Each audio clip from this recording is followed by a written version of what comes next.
कल social media पर Lenskart का एक डॉक्यूमेंट लीक हुआ। एक सिंपल सा कॉर्पोरेट स्टाइल गाइड, उसमें ग्रूमिंग रूल्स लिखे हुए थे, यानी क्या पहन सकते हो क्या नहीं पहन सकते। और उस डॉक्यूमेंट के अंदर एक ऐसी लाइन लिखी हुई थी जिसने पूरी की पूरी बात को बदल दिया।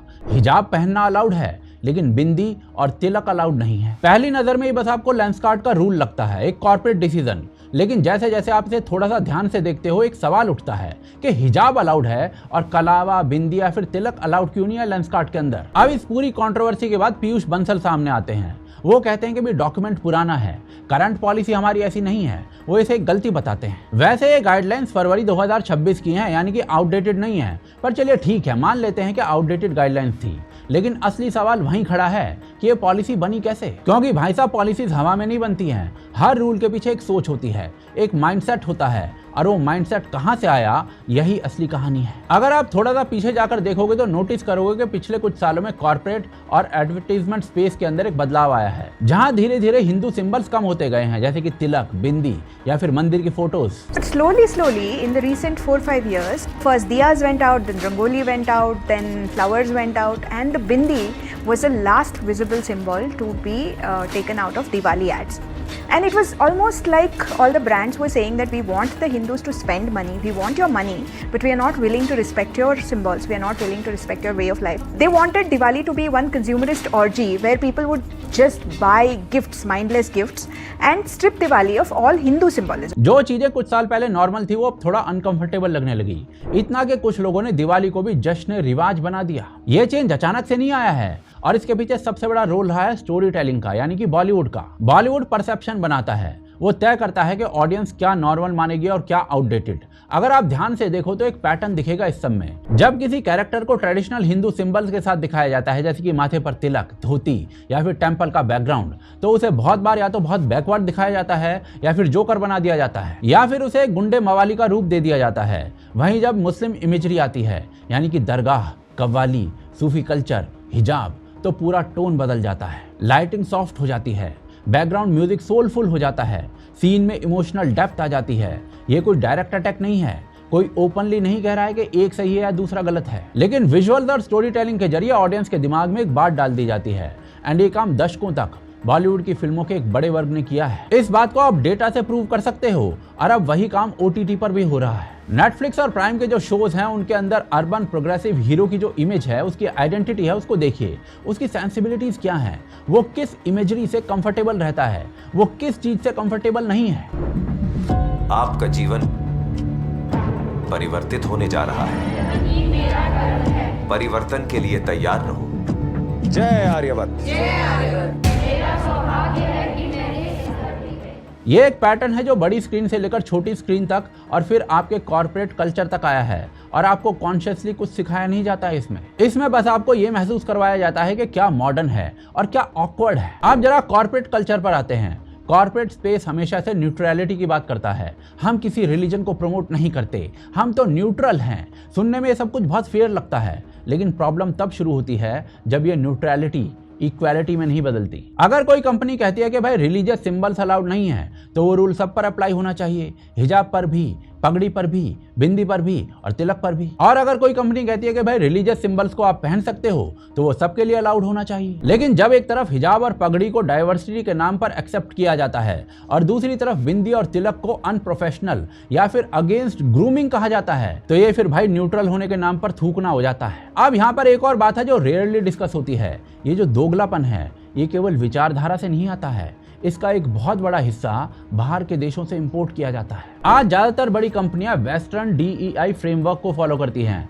यानी कि डाइवर्सिटी, इक्वालिटी और इंक्लूजन। ये जो फ्रेमवर्क हैं वो बेसिकली वेस्टर्न सोसाइटीज के कॉन्टेक्स्ट में बने हैं, जहां पर माइनॉरिटीज के प्रोटेक्शन को बिल्कुल सेंटर में रखा जाता है। और उस फ्रेमवर्क के अंदर किसी मुस्लिम या फिर किसी और माइनॉरिटी की आइडेंटिटी को प्रोटेक्ट करना एक डाइवर्सिटी का सिंबल माना जाता है। लेकिन भारत में ये वेस्टर्न फ्रेमवर्क अप्लाई करने से एक प्रॉब्लम आती है। यहाँ पर डेमोग्राफिक रियलिटी अलग है और वो टेम्पलेट यहाँ के कॉन्टेक्स्ट के लिए ठीक नहीं है। तो इसका रिजल्ट ये होता है कि जो फ्रेमवर्क वेस्ट में माइनॉरिटी के प्रोटेक्शन के लिए डिजाइन हुआ था, वो यहाँ हिंदू मेजोरिटी आइडेंटिटी को सिस्टमेटिकली गायब कर देता है। शायद ये कोई साजिश नहीं है, ये एक मिसफिट है, एक इम्पोर्टेड सॉल्यूशन जो लोकल रियलिटी से बिल्कुल मैच नहीं करता है और जो लोकल मेजॉरिटी लोगों के लिए यानी हिंदुओं के लिए एक प्रॉब्लम बन चुका है। इसमें एक और रियलिटी है जो काफी इंटरेस्टिंग है, मार्केट लॉजिक। आज बड़ी कंपनीज को ESG स्कोर्स मिलते हैं, यानी कि एनवायरमेंटल, सोशल और गवर्नेंस पर score. International investors, rating agencies और ग्लोबल मीडिया ये ट्रैक करते हैं कि कंपनी कितनी इंक्लूसिव है, कितनी डाइवर्स है। और इस फ्रेमवर्क में भी माइनॉरिटी आइडेंटिटी को प्रोटेक्ट करना एक पॉजिटिव सिंबल माना जाता है, जिसके पॉइंट्स मिलते हैं। एंड हिंदू मेजॉरिटी आइडेंटिटी को प्रोटेक्ट करना उस फ्रेमवर्क में डाइवर्सिटी का सिंबल नहीं है। तो फिर भाई साहब कंपनी नेचुरली उस डायरेक्शन में जाती है जहां पर उसको क्रेडिट मिलता है। चलिए ब्रांड सेफ्टी की बात करते हैं। डिजिटल एडवर्टीजमेंट में ब्रांड सेफ्टी टूल्स होते हैं। ये जो टूल्स होते हैं ये कुछ कीवर्ड्स और इमेजेस को ऑटोमेटिकली फ्लैग कर देते हैं। सैफरन कलर्स, कुछ रिलीजियस टर्म्स, ये एल्गोरिदम से ही फ्लैग हो जाते हैं। और इसीलिए कंपनीज इनसे इसलिए नहीं बचती कि उनको इन सिंबल से कोई दिक्कत है, वो इनसे इसलिए बचती हैं क्योंकि एल्गोरिदम का रिस्क उनको नहीं लेना है। तो भाई साहब ये जो सिस्टम है ये विचारधारा से ज्यादा फायदे वाले स्ट्रक्चर से अधिक चलता है। जहां रिवॉर्ड है वहां कंपनी जाती है और जहां पर रिस्क है उससे वो बचती है। और इस इंसेंटिव स्ट्रक्चर में एक रिलीजन की आइडेंटिटी को रिवॉर्ड मिलता है और दूसरे को रिस्क का लेबल मिल जाता है। एंड यही वो जगह है जहां से लेंसकार्ट जैसी कंपनीज के डॉक्यूमेंट्स बनते हैं। शायद किसी ने डेलिबरेटली ये सोचकर नहीं लिखा कि हिंदू आइडेंटिटी को सप्रेस करना है, किसी ने बस वो टेम्पलेट फॉलो किया जो अवेलेबल था। और वो टेम्पलेट ये कहता है कि हिजाब is diversity but Tilak is not. और अब सबसे इंपॉर्टेंट पार्ट, साइकोलॉजी। जब किसी सोसाइटी में बार बार एक ही तरीके की इमेजेस, एक ही तरीके की एसोसिएशंस को दिखाया जाता है तो वो सबकॉन्शियस लेवल पर आपके दिमाग में बैठ जाती हैं। आपको कॉन्शियस लेवल पर पता भी नहीं चलता, लेकिन आपका दिमाग चुपचाप डिसाइड कर लेता है कि क्या एक्सेप्टेबल है और क्या नहीं है। आज अगर आप कॉर्पोरेट ऑफिस में तिलक लगाकर जाते हो तो आपको थोड़ा अलग नजर से देखा जाता है। कोई ओपनली कुछ नहीं कहता, लेकिन एक साइलेंट जजमेंट होता है वहां पर। वहीं कोई हिजाब पहनकर आए तो उसे एक पर्सनल चॉइस या आइडेंटिटी के रूप में देखा जाता है। और यह डिफरेंस किसी रूल बुक में नहीं लिखा होता, ये परसेप्शन में लिखा होता है। और यही रीजन है कि आज बहुत से लोग खुद अपने सिंबल से दूरी बनाते जा रहे हैं। कोई उनसे कहता नहीं है कि तिलक मत लगाओ, लेकिन वो खुद डिसाइड करते हैं कि ऑफिस में नहीं लगाएंगे, क्योंकि शायद उन्हें लगता है कि ये सब प्रोफेशनल नहीं लगेगा। और यही सबसे डेंजरस पार्ट है, जब सप्रेशन आपके अंदर से आता है तो वो सबसे खतरनाक होता है। आपको फोर्स नहीं किया गया, आपने खुद चूज किया, लेकिन वो चॉइस पूरी तरीके से आपकी नहीं थी, वो इन्फ्लुएंस चॉइस थी। यहाँ पर एक और डायमेंशन है जिसकी तरफ ध्यान देना चाहिए,